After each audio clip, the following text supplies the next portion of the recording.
A question often asked to me is, how do I become a hacker? And the truth is, if you ask that question, chances are you already are a hacker. What most hacking journeys have in common, including my own, is that you look at the system from a perspective different from the creators of that system.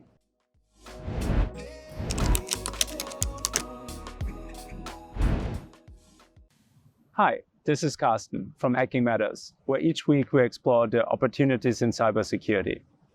A question often asked to me is, how do I become a hacker? And the truth is, if you ask that question, chances are you already are a hacker. You might not be a very skilled one yet, but the mindset is there.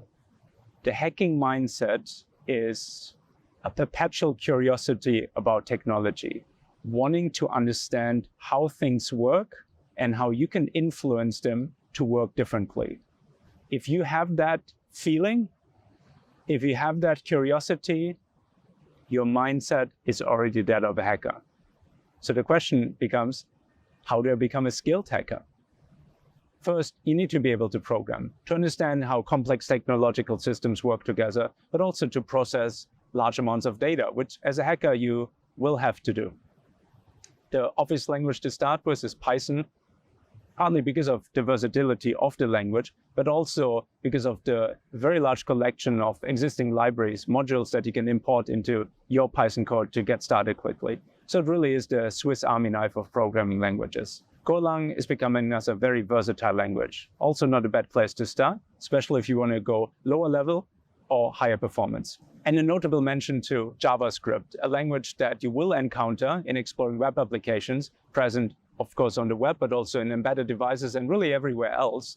You don't necessarily have to be able to write JavaScript, but a reading understanding of it will be important. Next to your programming skills, you need a community, a group of people who are equally curious to exchange ideas, to get some help, get some mentoring.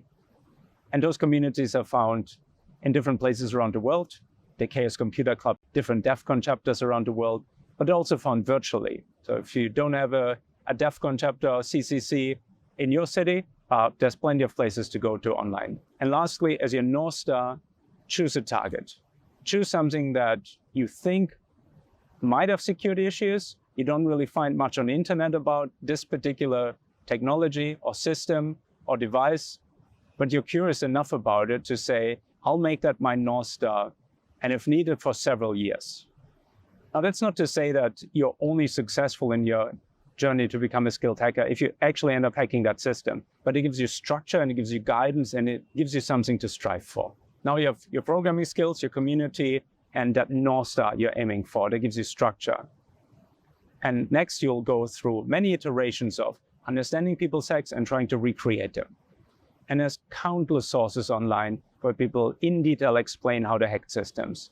Videos from conferences or just videos of people sharing their knowledge. Sami Kamka, for instance, he has some brilliant content on how he made almost impossible magic tricks happen with relatively simple technical tools.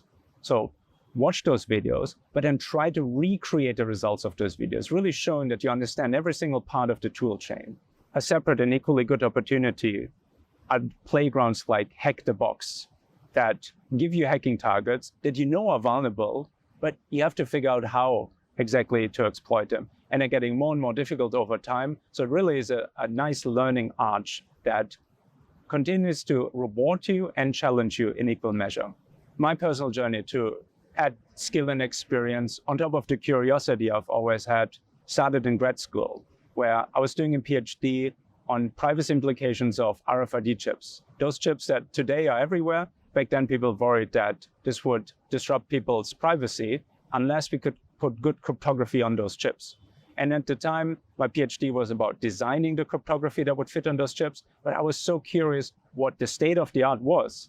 Ended up going on a 2-year journey, learning about all kinds of techniques to understand what was in an RFID chip at the time. Together with some friends in Berlin, we dissolved the RFID chips to have just the silicon, then physically filed it down, took photos under a microscope, puzzled together those photos in very, very large picture files, multiple levels, then wrote software to recreate the logical structure that is embedded in that physical structure. Learned in this journey about chemistry, about image processing, about computer vision, about how to build chips, how to create something from transistors, learned more about cryptography than I ever imagined I would at this stage, and put all of these insights together to be able to explain something that already existed in the real world. I didn't create anything, but rather I explained what was already there through those additional insights, and finally satisfying my curiosity about how these chips work. Turned out the chips were not designed with the greatest cryptography in mind. They were brilliant electrical engineering feats, being able to do processing completely passively powered across relatively large distances for the time, but the security wasn't there. And of course, that by itself was a nice insight. It also helped me motivate why my PhD was still necessary in designing better cryptography, which didn't turn out to be any better, but you're pushing the envelope one step at a time. Some people create, some people destruct, and together ultimately will create something better. What most hacking journeys have in common, including my own, is that you look at the system from a perspective different from the creators of that system. Let's say you're looking at one of these beautifully designed radio chips, and you're looking at it purely from the perspective of a radio engineer. You're probably not going to beat the creators of that chip at their own game. They have more experience, more budget, more time overall to create those chips. You're not going to do it any better than them. But looking at those chips from the perspective of, let's say, a cryptographer, which I imagine wasn't present at the time when that chip was designed, you have different insights and a completely different perspective. The most famous hack to probably illustrate that is when another kind of chip, a better chip, with public key crypto, RSA crypto, was hacked.